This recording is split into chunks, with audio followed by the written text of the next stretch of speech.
Allhallowmass is a rich and meaningful tradition. Here, I would like to point out, with some bemusement, that certain Christian groups in recent times have rejected the tradition of Halloween, kids dressing up and going from house to house for candy, on the basis that it is a satanic festival. In fact, its very name, hallow, which means holy, should indicate the opposite. The confusion arises in that All Hallows Eve falls on the same night as the pagan Celtic festival of Samhain, when it was believed that the veil between the dead and the living was, for one night, so thin that the dead could cross over to the realm of the living. This created fear that some of those souls might be malevolent, bearing grudges from their living years. The Celts would mask themselves so as to be unrecognizable and place gourds carved with frightening faces in their windows in an attempt to scare away the vengeful, marauding souls. It was a terrifying night for most.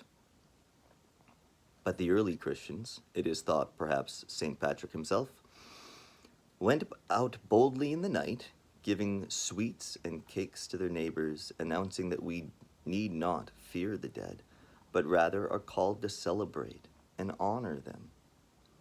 In Christ, the veil is thin indeed, and we already enjoy a tremendous fellowship and communion with the eternally redeemed. When we huddle in fear against the night, we more closely represent the poor Celts than the hallowed ones whose joy and faith inspired them to do the opposite. This is relevant to our day. We live in increasingly desperate times. People are afraid. Our horror at the thought of death results in fortress-minded social trends and policies that cut us off from one another. Ironically, these produce the very death separation we are most afraid of. By attending mindfully to the Allhallowmass Triduum, we may reanimate our gospel joy and courage for living in death's shadow. And it is indeed a mere shadow, a phantom of no substance in the light of Christ's death conquering love and the witness of his saints. One dark night, years ago, my sons were playing hockey on our homemade rink in the backyard. This is, of course, Steve Bell talking here. There he is. He's the author. I sat in my study reading while the muffled clacking of sticks and the slice and swoosh of skates played with a happy song from my own youth. The boys, as boys do, were loudly offering their own hockey commentary, as well as the roar of the crowd with each goal. After a while, I noticed that the sounds had stopped, but I hadn't heard the boys come in the house. I went to the window to see what they were up to, and there they were, lying on their backs on the ice, with chests rising and falling to produce white puffs of air with each breath.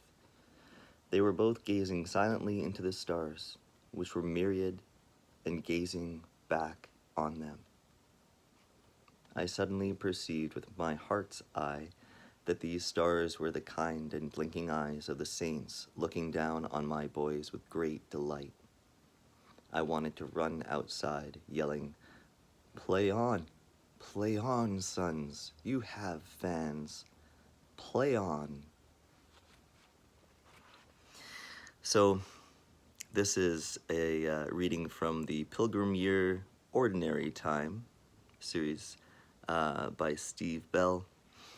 And I thought that this writing on the Halloween festival,